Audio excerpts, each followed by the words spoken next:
हल्की हल्की ठंड थी। बिस्तर में छुपा हुआ विपिन। आज उसे अपना तबीयत कुछ ठीक नहीं लग रहा था। हल्का हल्का सर्द वाला बुखार था। इसीलिए आज सुबह विपिन अनमना सा सो कर उठा। क्योंकि तबीयत भी आज कुछ ढीला था, ठंड भी ज़्यादा लग रहा था। इसीलिए उसने आज बाहर जाने का नहीं सोचा। आज वह घर पर रहकर ही आराम करेगा। जैसे तैसे उठकर और फ्रेश होकर विपिन ने अपने लिए एक कप चाय और फ्रिज में रखे ब्रेड के 2 स्लाइस को बटर से सेक कर नाश्ता किया। प्रिया के न रहते हुए आज उसे इन छोटे छोटे कामों का अहमियत पता चल रहा था।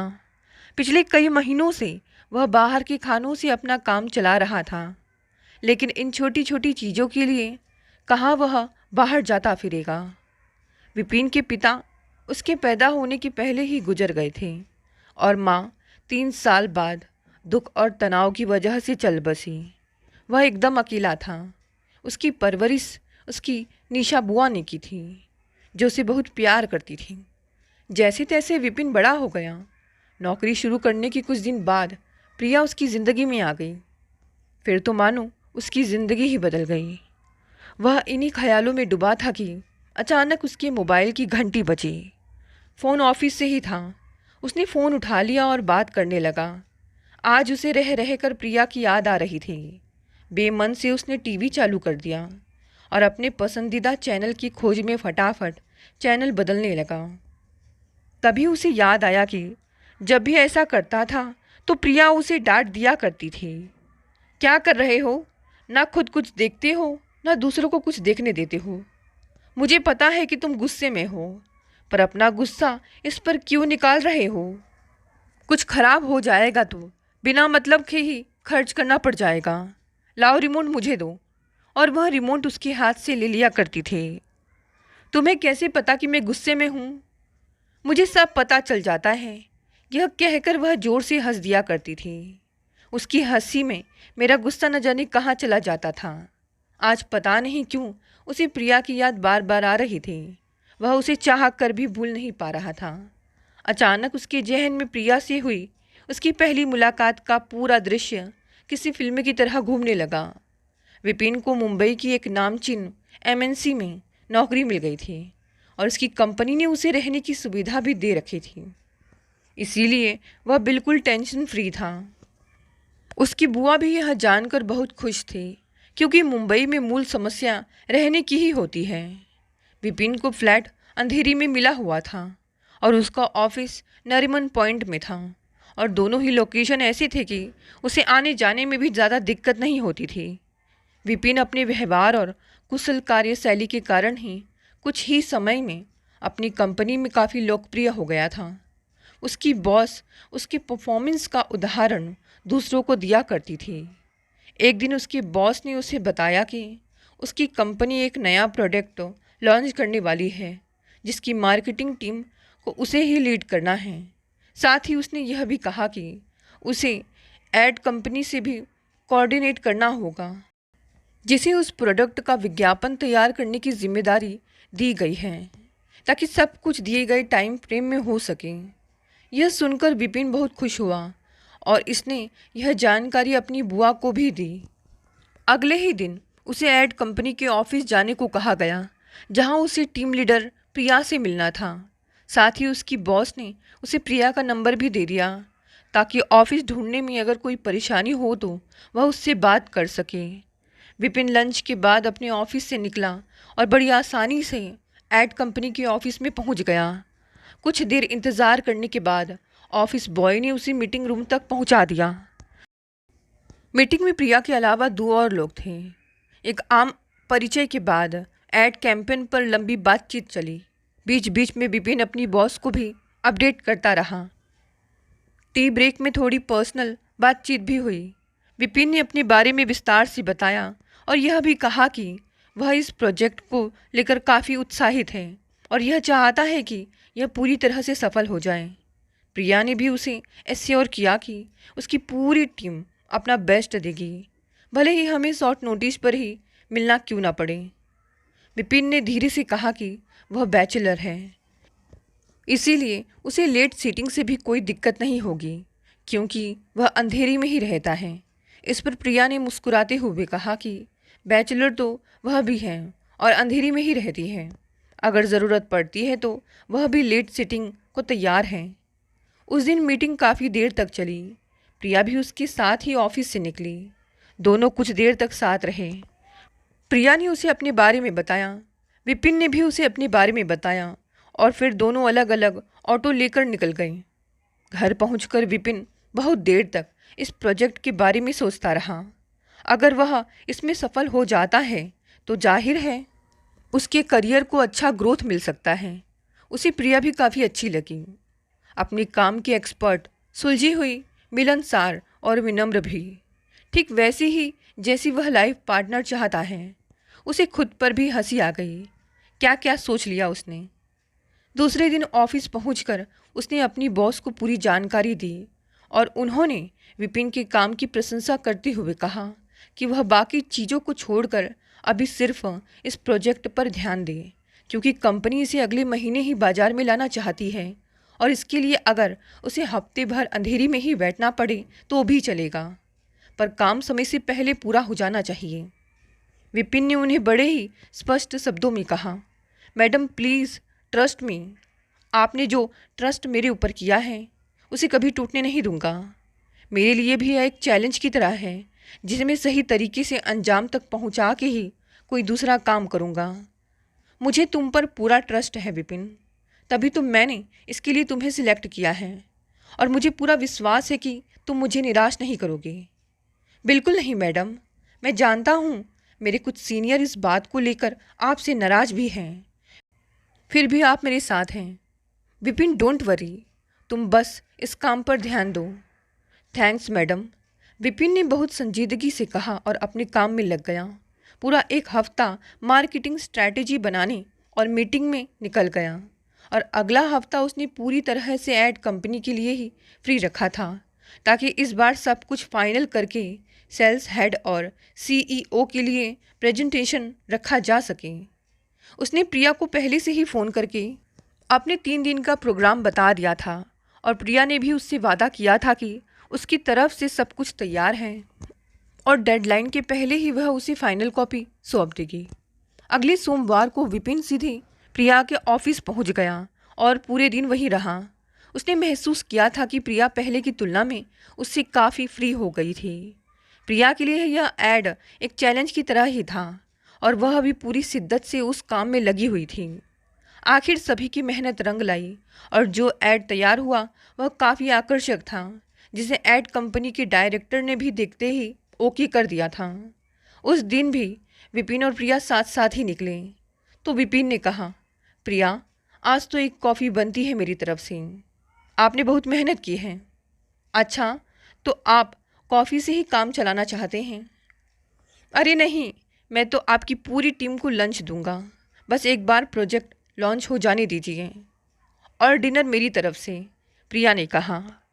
मैं तैयार हूँ, चलिए इसकी शुरुआत कॉफ़ी से करते हैं। और दोनों कॉफ़ी कॉर्नर में जाकर बैठ गए। आज मैं अपनी पसंद की कॉफ़ी ऑर्डर करती हूँ, एनी प्रॉब्लम? बिल्कुल नहीं। हमने करीब आधा घंटा साथ बिताया।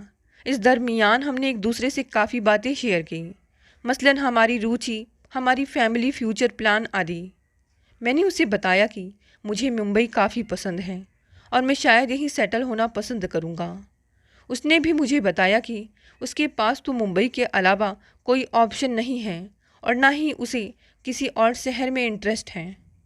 कॉफ़ी ख़त्म होते ही हम बाहर आ गए और बात करते करते मेन रोड पर आ गए, जहाँ से हम दोनों ने ऑटो लिया और एक दूसरे को बाइक करते करते अपने घर को निकल पड़े। घर पहुंचकर विपिन काफ़ी देर तक प्रिया के बारे में ही सोचता रहा। उसे प्रिया की बातचीत करने का अंदाज़ा बहुत पसंद आता था। ऐसा लगता था मानो वह किसी करीबी से बात कर रहा हो। जरा सा भी ईगो नहीं है उसके पास। कौन कहेगा वह मुंबई जैसे महानगर में पली बड़ी है। काश उसे ऐसी ही लाइफ पार्टनर मिल जाती। उस पूरी रात वह इन्हीं सब विचारों और कल्पनाओं में उलझा रहा। सुबह ऑफिस पहुंचते ही विपिन ने सबसे पहले मैडम को फाइनल डमी दिखाई और उनको साथ लेकर प्रेजेंटेशन के लिए बोर्ड रूम में चला गया, जहां पहले से ही सेल्स हेड और सीईओ मौजूद थे। शुरुआत में विपिन थोड़ा नर्वस जरूर था, पर उसने बड़े ही आत्मविश्वास के साथ प्रोडक्ट लॉन्च की मार्केटिंग स्ट्रैटेजी और तैयार किए गए विज्ञापन की सारी डिटेल्स के बारे में बताया, जिसकी सभी ने खुले मन से सराहना की। सीईओ ने तो उसकी तारीफ करी। विपिन की खुशी का ठिकाना नहीं था। ऑफिस के सभी लोग उसकी तारीफ कर रहे थे। सबसे ज़्यादा खुश तो मैडम थी। उन्हें अपने निर्णय पर बहुत गर्व हो रहा था। विपिन ने सबसे पहले इसके बारे में अपनी बुआ को बताया, फिर प्रिया को। दोनों ही बहुत खुश हुए। प्रिया ने तो लंच की डेट भी फिक्स कर दी। नियत तारीख को प्रोडक्ट लॉन्च हो गया। उसका रिस्पॉन्स काफ़ी अच्छा था। सभी लोग विपिन के परफॉर्मेंस की तारीफ कर रहे थे। विपिन ने प्रिया की पूरी टीम के साथ लंच का प्रॉमिस किया था, पर उसकी टीम के 2 लोग छुट्टी पर थे, इसीलिए लंच की डेट फिक्स नहीं हो पा रही थी। तो यह तय हुआ कि पहले डिनर वाली पार्टी हो जाए, फिर लंच कर लेंगे। अगले फ्राइडे की रात अंधेरी के ही एक रेस्टोरेंट में मिलना तय हुआ। उस दिन ऑफिस से सीधे डिनर पर जाने के बजाय वह पहले घर गया, फिर रेस्टोरेंट पहुंचा। विपिन के पहुंचने की कुछ देर बाद ही प्रिया भी आ गई। उसने दूर से ही हाथ हिलाया, तो कुछ देर के लिए वह उसे पहचान ही नहीं पाया, क्योंकि अब तक उसने प्रिया को साधारण ड्रेस में ही देखा था और आज वह साड़ी में थी। जब वह उसके करीब आई तो प्रिया ने ही कहा, ऐसे क्यों देख रहे हैं आप? मैं साड़ी में हूँ इसलिए। दरअसल मुझे साड़ी बहुत पसंद है, पर ऑफिस में कोई नहीं पहनता है तो मैं कैसे पहनूँ? सच कहूँ, प्लीज़ बुरा नहीं मानिएगा, बहुत अच्छी लग रही हैं, इसीलिए नज़र नहीं हट रही है। क्यों मेरा मजाक उड़ा रहे हो? आप चलिए अंदर चलते हैं। अरे नहीं प्रिया जी, सच कह रहा हूँ, चलिए अंदर चलते हैं। कहते हुए वह आगे बढ़ गई। वैसे तो काफ़ी लोग वेटिंग में थे, पर उसने पहले से ही सीट रिज़र्व करवा ली थी, इसीलिए हमें परेशानी नहीं हुई। मैंने बैठते ही कहा, प्रिया आप ऑर्डर दे दीजिए। नहीं नहीं, आपको इसका अच्छा आइडिया है, फिर मैं अपने पसंद का दूंगी। उसने हंसते हुए कहा, आपको जो पसंद है वही ऑर्डर दीजिए। उसने एक सूप और एक स्टार्टर और मेन कोर्स का ऑर्डर साथ में ही दे दिया। कुछ देर हम शांत रहे, फिर उसने ही चुप्पी तोड़ी। मैं भी आपके प्रोजेक्ट को लेकर काफ़ी टेंस थी, पता नहीं कैसा रहेगा, पर आपकी कंपनी को हमारा काम पसंद आया, मुझे बहुत खुशी हुई। आप लोगों ने भी काफ़ी मेहनत की थी, तो जाहिर है कि इसे अप्रूवल मिलना ही था। वैसे आप कितने सालों से इस फील्ड में हैं? मुझे 4 साल हो गए। आपके रिलेटिव्स भी मुंबई में ही हैं या राजस्थान भी जाना होता है आपका?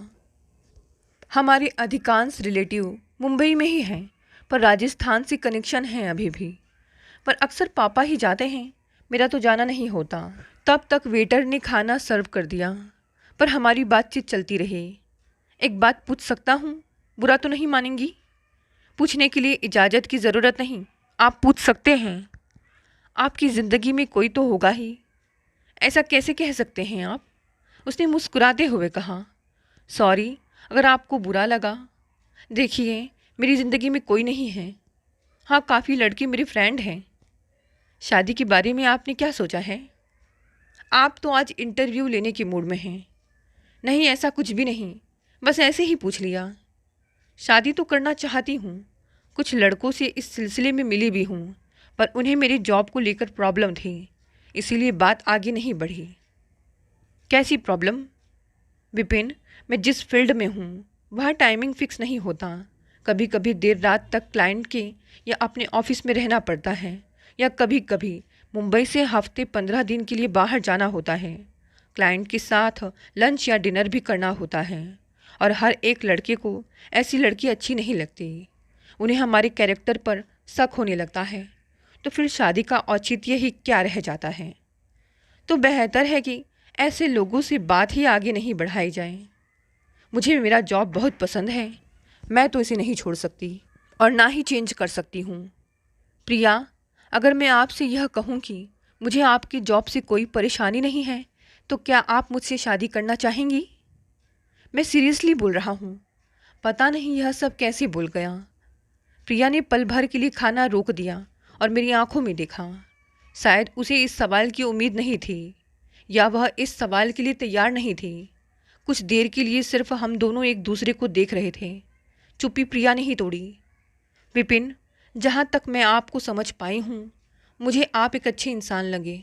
शायद इसीलिए मैं आपसे इतना क्लोज़ भी हो गई हूँ। पर थोड़ा वक्त दीजिए, मैं अभी आपको इसका जवाब नहीं दे पाऊँगी। प्रिया जी, आप भी मुझे अच्छी लगी, इसीलिए मैंने अपने मन की बात आपसे कह दी। अगर आप ना कह देंगी तब भी जो रिस्पेक्ट आपके लिए है वही रहेगा। आप यह भी जानती हैं कि एक बुआ के अलावा मेरा और कोई है नहीं। जी, आपने बताया है। तब तक हमारा डिनर भी हो चुका था। प्रिया ने पहले किए गए वायदे के अनुसार पेमेंट किया और हम दोनों रेस्टोरेंट से बाहर निकले और वहीं से ऑटो लेकर अपने अपने घर लौट गए। घर पहुंचकर मैं बार बार उस क्षण के बारे में ही सोच रहा था कि मैं कैसे यह सब भूल गया, जबकि मैं इसके लिए तैयार होकर नहीं गया था। इसमें कोई दो राय नहीं कि प्रिया मुझे पसंद नहीं थी, पर इतनी जल्दी मैं उसे प्रपोज कर दूंगा यह मैंने सोचा भी नहीं था। आखिर मेरे में इतनी हिम्मत आई कहाँ से, यह मैं खुद समझ नहीं पा रहा था। इसी उधेड़ बुन में कब मेरी आंख लग गई मैं खुद समझ नहीं पाया। अचानक मोबाइल के लगातार बजने वाले रिंगटोन से मेरी नींद खुल गई। सबसे पहले मैंने घड़ी की तरफ देखा, 12 बज रहे थे। अभी कौन फ़ोन कर रहा है? देखा तो प्रिया का फ़ोन था। मैंने तुरंत फ़ोन लिया। सो गए थे आप? माफ़ कीजिएगा, मैंने जगा दिया आपको। अरे नहीं, बस आँख लग गई थी। आप ठीक से घर तो पहुंच गई थी ना? हाँ, कोई परेशानी नहीं हुई है। वहाँ से तो पास में ही है मेरा घर। विपिन, मैंने घर पहुंचकर बहुत सोचा और मेरे दिल और दिमाग दोनों ने यही कहा कि आप जैसा शख्स अगर लाइफ पार्टनर हो तो ज़िंदगी सुकून के साथ गुजारी जा सकती है। मैंने आपके बारे में अपने पेरेंट्स को बता दिया और वे आपसे मिलना चाहते हैं। कल आ सकते हैं तो आ जाइए। एड्रेस व्हाट्सएप कर देती हूँ। मुझे विश्वास ही नहीं हो रहा था कि क्या कभी ऐसा होता है कि इंसान जो चाहे वह उसे इतनी जल्दी मिल जाए। मैंने धड़कते हुए दिल को किसी तरह थामा और कहा, थैंक्स प्रिया। मेरे पास शब्द नहीं हैं। मैं क्या कहूँ आपको, बस यही सोच रहा हूँ कि कैसे कल की सुबह तक इंतज़ार कर पाऊँगा। आता हूँ कल 11 बजे तक। उसने हंसते हुए कहा, रात गुजरेगी तो सुबह ही आएगी। हाँ, कल हम सब साथ में लंच करेंगे। आप अब सो जाइए, रात काफ़ी हो गई है। कल मिलते हैं, bye. GN. Take care, good night. अचानक मैं खुद को दुनिया का सबसे भाग्यशाली इंसान समझने लगा था और ईश्वर को ना जाने कितनी बार थैंक्स बोल चुका था। मेरी आंखों से नींद गायब हो चुकी थी और मुझे कल उसके घर जाने को लेकर टेंशन हो रही थी। पता नहीं वे लोग क्या पूछेंगे, कैसा व्यवहार करेंगे। पता नहीं मुझे यह खुशी मिलेगी भी या नहीं। ऐसे ही अनेक सवाल मुझे परेशान कर रहे थे और ऐसे में नींद आती भी तो कैसे। मैंने टीवी चालू कर दिया और यूं ही चैनल बदलने लगा। शायद किसी चैनल पर कोई पुरानी फिल्म आ रही थी। मैं उसे ही देखते देखते सो गया। सुबह करीब 8:30 बजे नींद खुली तो देखा टीवी ऑन ही था। फटाफट चाय बनाई और पेपर लेकर बैठ गया, पर पेपर पढ़ने का बिल्कुल मूड नहीं हुआ। जहन में सिर्फ प्रिया ही घूम रही थी और मन ही मन उसके पेरेंट्स द्वारा पूछे जाने वाले काल्पनिक प्रश्नों का पूर्वाभ्यास कर रहा था। पता नहीं क्यों ऐसा लग रहा था कि आज घड़ी की सुई आगे बढ़ ही नहीं रही है। 10:30 बजते ही मैंने अपना सबसे लकी ड्रेस निकाला जिसे पहनकर मैंने जॉब का इंटरव्यू दिया था और तैयार होकर बिल्डिंग के नीचे आ गया। सामने ही एक ऑटो खड़ा था। मैंने उसे एड्रेस बताया और बैठ गया। साथ ही प्रिया को मैसेज भी कर दिया। मुझे प्रिया का फ्लैट खोजने में ज़्यादा परेशानी नहीं हुई। वह अपार्टमेंट के नीचे आ गई थी। मुझे देखते ही उसने मुस्कुराकर मेरा स्वागत किया और लिफ्ट की तरफ बढ़ने लगी। उसका फ्लैट 7वें फ्लोर पर था। उसने जैसे ही अपने घर की बेल दबाई तो मेरे दिल की धड़कन तेज होने लगी। उसने धीरे से कहा, ऑल द बेस्ट, और मुस्कुराने लगी। दरवाज़ा उसकी मम्मी ने खोला था। आ जाओ बेटा, हम तुम्हारा ही इंतज़ार कर रहे थे। मैंने उनका अभिवादन किया और सोफ़े पर बैठ गया। मुझे वे बहुत ही आकर्षक व्यक्तित्व की सौम्य सी महिला लगी। मैंने एक नज़र हॉल पर डाली। सब कुछ बहुत ही व्यवस्थित और करीने से सजा हुआ था। इसी बीच प्रिया मेरे लिए पानी लेकर आ गई। शायद वह समझ गई थी कि मुझे उसकी ज़रूरत थी। मम्मी ने ही बातचीत का सिलसिला आगे बढ़ाया। तुम भी शायद अंधेरी में ही रहते हो। हाँ आंटी जी, मैं वर्सोवा में रहता हूँ। मेरी कंपनी ने मुझे फ्लैट दे रखा है। और रहने वाले कहाँ के हो? मैं भोपाल से हूँ। सारी पढ़ाई भी वहीं से ही की है। मेरे पेरेंट्स की डेथ बहुत पहले ही हो गई थी। मेरी परवरिश बुआ जी ने ही की है। उनका भी मेरे सिवा कोई नहीं है। वैसे तो और भी रिश्तेदार हैं, पर मेरे ताल्लुकात उनसे ज़्यादा नहीं हैं। मैंने गौर किया कि वे मेरे चेहरे को बड़ी गौर से देख रही थी। शायद उसे पढ़ने की कोशिश कर रही होंगी। तभी प्रिया के पापा आते हुए दिखे। मैंने खड़े होकर उनका अभिवादन किया तो उन्होंने हंसते हुए कहा, कैसे हो? ठीक हूँ अंकल। मुझे तुम्हारे बारे में प्रिया ने सब कुछ बताया था। सच कहूँ तो जितना भरोसा मुझे अपने ऊपर नहीं है, उससे कहीं ज़्यादा अपनी बेटी पर है। अगर इसने तुम्हें पसंद किया है तो ज़रूर कुछ सोच कर ही किया होगा, और मैं उसके हर डिसीजन में उसके साथ हूँ। बस एक बात कहना चाहता हूँ कि प्रिया मुझे अपनी जान से भी ज़्यादा प्यारी है। इसका दिल कभी मत दुखाना। बड़ी प्यार से पाला है इसे। उनका चेहरा बता रहा था कि वे इमोशनल हो गए थे। मैंने धीरे से कहा, अंकल, आप मुझ पर भरोसा कर सकते हैं। भले ही प्रिया से मेरी मुलाकात बहुत पुरानी नहीं है, पर मैं इतना यकीन के साथ कह सकता हूँ कि इससे बेहतर पार्टनर मुझे नहीं मिल सकती। थैंक यू बेटा, गॉड ब्लेस यू। तुम दोनों खुश रहो और मुझे क्या चाहिए। तभी उसकी मम्मी ने कहा, प्रिया, विपिन को अपना घर दिखाओ, तब तक मैं लंच की तैयारी करती हूँ। प्रिया मुझे लेकर अपने रूम में आ गई। वह बहुत खुश दिख रही थी। मैंने ही कहा, प्रिया, आपकी फैमिली कितनी अच्छी है। सिर्फ मेरी ही नहीं, अब वो आपकी भी है। बाय द वे, ये आप क्या लगा रखा है? ओके चलो, सही कहा तुमने। शायद मैं बहुत लक्की हूँ, इसीलिए ईश्वर ने मुझे तुमसे मिलवाया है और अब तुम मेरी ज़िंदगी में शामिल होने जा रही हो। तुम नहीं, मैं भी लकी हूँ। तुम रियली बहुत अच्छे हो। विपिन, बुआ जी को फ़ोन करूँ ना? मम्मी को उनसे बात करनी है और मुझे भी। मैंने बुआ को फ़ोन लगाकर उन्हें सारी बातें बताई और फ़ोन प्रिया को दे दिया। प्रिया और उसकी मम्मी ने काफ़ी देर तक बुआ से बातचीत की। तब तक मैं उसके पापा से उनके बिजनेस और उनके परिवार के बारे में बात करता रहा। मुझे वो काफ़ी इंटरेस्टिंग लगे। बिल्कुल सहज सरल पर काफ़ी अनुभवी। मम्मी और बुआ की बातचीत तकरीबन घंटे भर चली। फिर हमने लंच किया। मेरे यह कहने पर कि खाना बहुत स्वादिष्ट है, मम्मी ने तुरंत कहा, ऐसा है तो हर संडे तुम्हारा लंच हमारे साथ ही रहेगा। No excuse please. Okay aunty ji, जैसा आपका आदेश। फिर मैंने जब चलने की बात की तो उसके पापा ने मुझे ड्रॉप करने की बात की, पर मेरी लाख मना करने के बावजूद वे नहीं माने। फिर तो सभी गाड़ी में बैठ गए। गाड़ी प्रिया ही ड्राइव कर रही थी। मैं उसकी बगल में बैठा था और मम्मी पापा पीछे। उन्होंने मुझे मेरे अपार्टमेंट के पास छोड़ दिया। आज मानो मुझे जन्नत मिल गई थी। मेरी खुशी का ठिकाना नहीं था। मैंने इस बारे में ऑफिस में किसी को नहीं बताया था, क्योंकि मैं उन्हें सरप्राइज़ देना चाहता था। इसके बाद से मैं काफ़ी बदल सा गया। ऑफिस में मेरी परफॉर्मेंस से सभी खुश थे। लगभग हर एक संडे को हम मिलते थे और घंटों बैठकर अपनी भावी जीवन के सपने संजोया करते थे। एक संडे प्रिया पूरा लंच बनाकर सब परिवार मेरे घर आ गई। फिर वही सबने लंच किया। हमारी शादी की तारीख तय हो गई। शादी मुंबई में ही होनी थी। तय यही हुआ कि एंगेजमेंट और शादी सब एक साथ ही हो जाएगी। जब मैंने इसकी जानकारी अपने ऑफिस के लोगों को दी तो सभी खुश हुए, क्योंकि शादी यही होनी थी और सभी उसमें शामिल हो सकते थे। शादी की तारीख में जब 15 दिन बचे तो उसने बुआ को भी मुंबई ही बुला लिया। फ्लैट के लिए सभी ज़रूरी सामान की शॉपिंग प्रिया और उसकी मम्मी और उसने साथ मिलकर ही की थी। बाकी तैयारियां प्रिया के पापा और उनके करीबी मिलकर कर रहे थे। उसकी अपनी शॉपिंग भी उसने प्रिया के साथ ही मिलकर की थी। शादी की तारीख के 2 दिन पहले एंगेजमेंट की रस्म हुई। उसकी तरफ से ऑफिस के कुछ लोग थे और प्रिया की तरफ से काफ़ी लोग थे, और उसी दिन उसका सभी से परिचय भी हुआ। कार्यक्रम काफ़ी अच्छा रहा। सभी ने एंजॉय किया और उनके सुखमय जीवन की कामना की। 2 दिन बाद ही शादी थी। उसके कुछ पुराने दोस्त भी आ गए थे जो उसके घर में ही रुके थे। ऐसे में पूरा माहौल खुशनुमा बना हुआ था। शादी के दिन बारात के लिए सभी को शाम 7 बजे हॉल पहुंचना था और उसी के अनुसार उसने सभी को आमंत्रित किया हुआ था। वह अपने दोस्तों और बुआ जी के साथ शाम 6 बजे ही पहुंच गया था। प्रिया के परिवार के सभी करीबी लोग हॉल में पहुंच चुके थे। बारात में उसके ऑफिस के लगभग सभी लोग शामिल हुए। सब कुछ समयानुसार बड़े धूमधाम से संपन्न हुआ।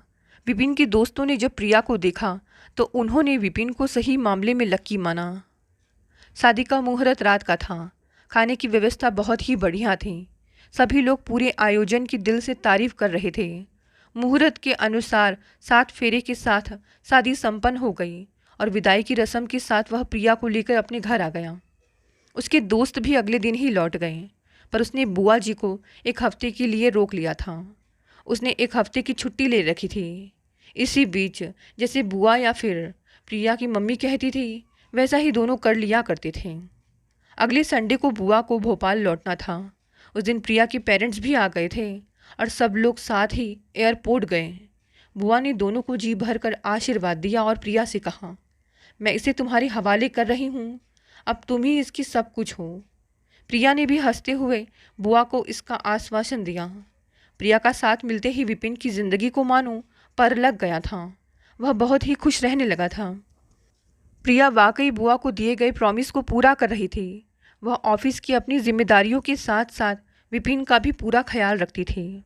आमतौर पर दोनों के ऑफिस से वापस आने का समय एक ही था और मेड भी उसी समय आती थी। जिसके जिम में डिनर का काम था, लंच के लिए दोनों का डब्बा प्रिया खुद तैयार करती थी और ब्रेकफास्ट का जिम्मा विपिन ने खुद ले रखा था। इस तरह जिंदगी की गाड़ी एक पटरी पर चलने लगी थी। विपिन जब कभी टूर पर जाता था तो प्रिया अपने घर चली जाती थी। इससे विपिन भी टेंशन फ्री रहता था और घर लौटने पर प्रिया को उसका ऐसे स्वागत करती मानो वह कई दिनों बाद लौटा हो। एक दिन प्रिया ने ऑफिस से लौटकर बहुत उत्साहित होकर बताया कि उसकी कंपनी को एक बहुत बड़ा प्रोजेक्ट मिला है और इसी सिलसिले में उसे अगले हफ्ते 1 महीने के लिए सिंगापुर जाना होगा। यह सुनते ही विपिन का मन छोटा हो गया, जिसकी गवाही उसका चेहरा दे रहा था। प्रिया ने पूछा, क्यों, तुम्हें मेरी इस कामयाबी से खुशी नहीं हुई? नहीं नहीं, ऐसी बात नहीं है, कॉन्ग्रेट्स।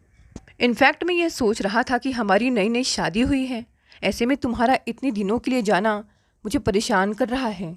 मुझे तुम्हारी चिंता हो रही है। इसमें चिंता की क्या बात है? मैं बच्ची थोड़े ही हूँ, मैं अपना ख्याल रख सकती हूँ। और मैंने मम्मी से बात कर ली है। उन्होंने तो यहाँ तक कहा है कि इसी बहाने कुछ दिनों के लिए विपिन हमारे साथ रह लेगा तो हमारा भी अच्छा टाइम निकल जाएगा और उसे भी खाने पीने की तकलीफ़ नहीं होगी। प्रिया, मैं यही ठीक हूँ, ऐसी कोई बात नहीं है। हाँ, बीच बीच में जाकर मिल ज़रूर लूँगा। चलो, नो टेंशन, तुम ज़रूर जाओ। थैंक्स डियर, तुमने मेरी टेंशन कम कर दी। मैं तुमको लेकर रियली बहुत परेशान थी। प्रिया ने हंसते हुए कहा, चलो आज डिनर के लिए कहीं बाहर चलते हैं। विपिन ने प्रिया को जाने के लिए कह तो दिया था, पर वह अंदर ही अंदर बहुत दुखी था। उसे लग रहा था उसने बिना पूछे प्रिया ने इतना बड़ा निर्णय कैसे ले लिया।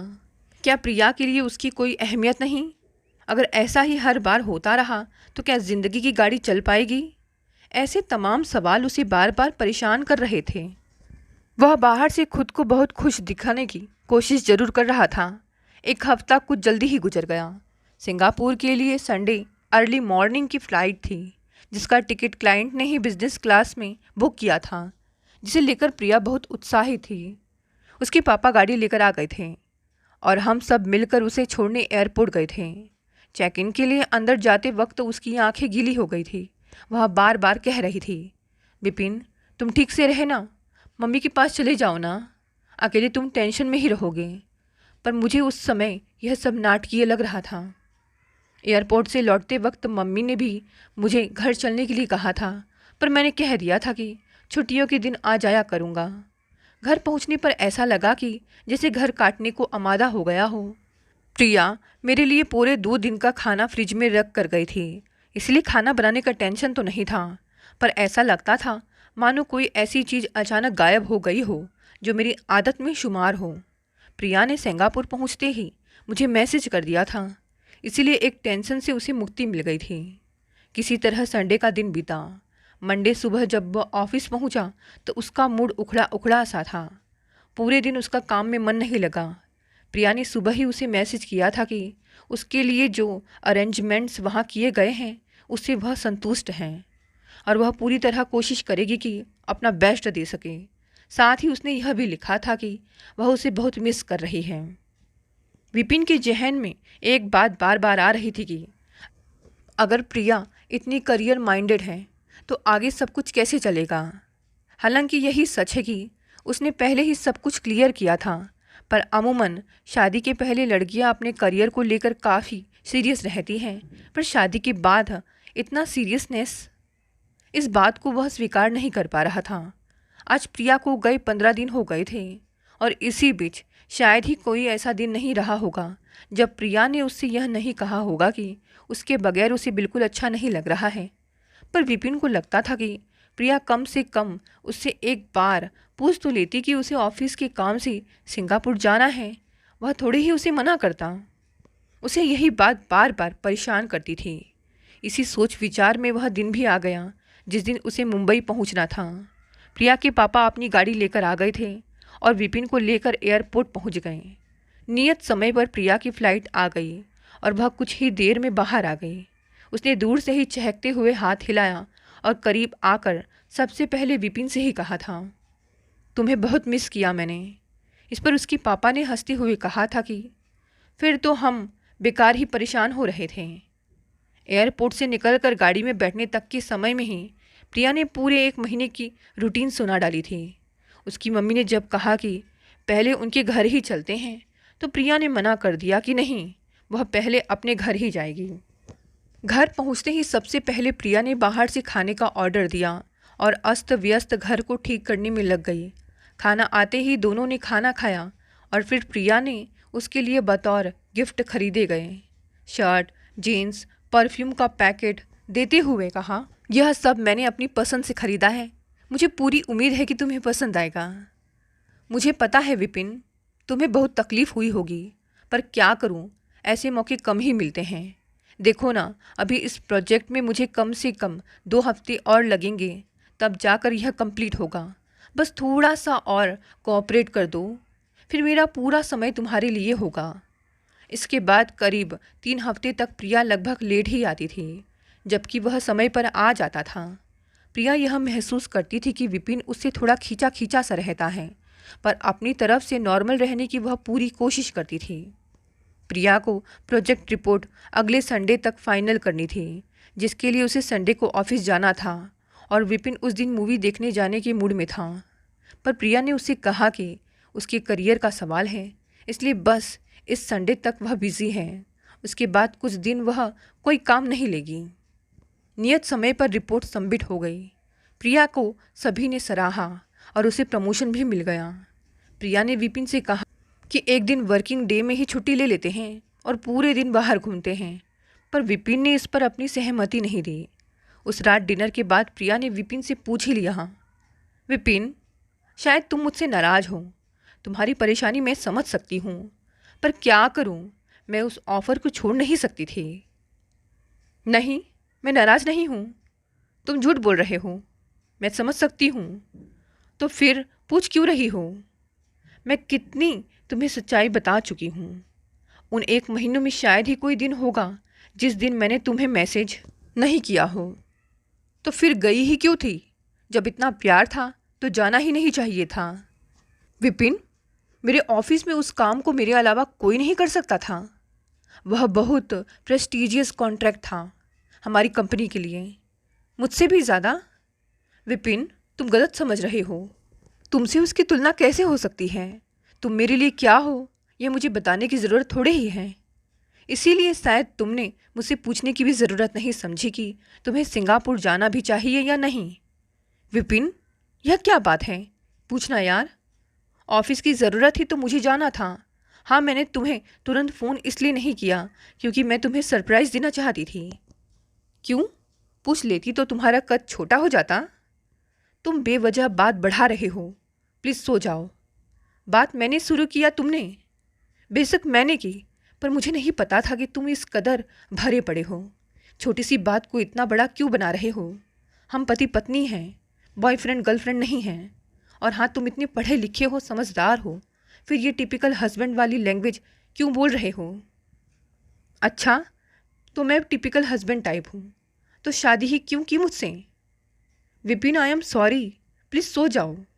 तुम सो जाओ, मुझे नींद नहीं आ रही है, कहकर विपिन कमरे से बाहर आकर ड्राइंग रूम में टीवी चालू कर बैठ गया।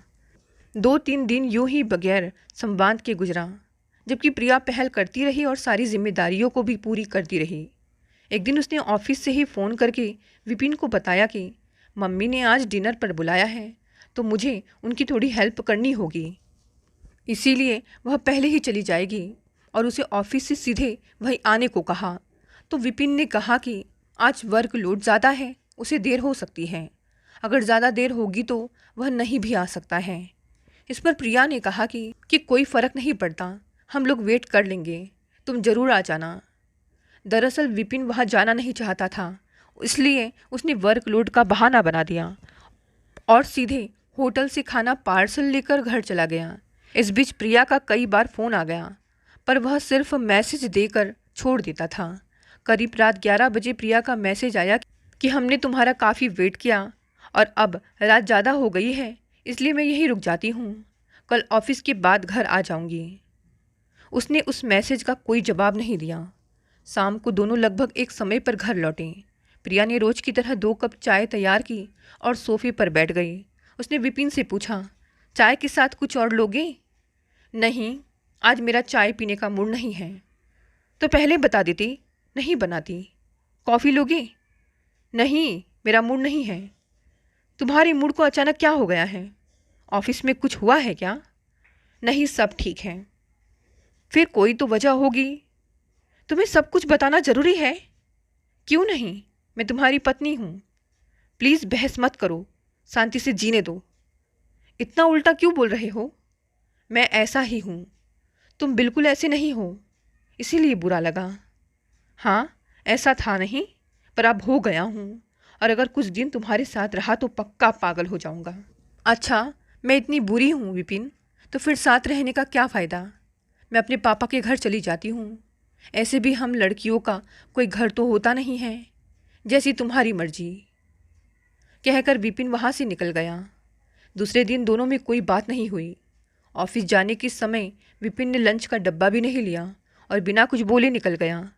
प्रिया ने उसे फ़ोन भी किया, उसने ना तो फ़ोन लिया ना ही उसके मैसेज का जवाब दिया।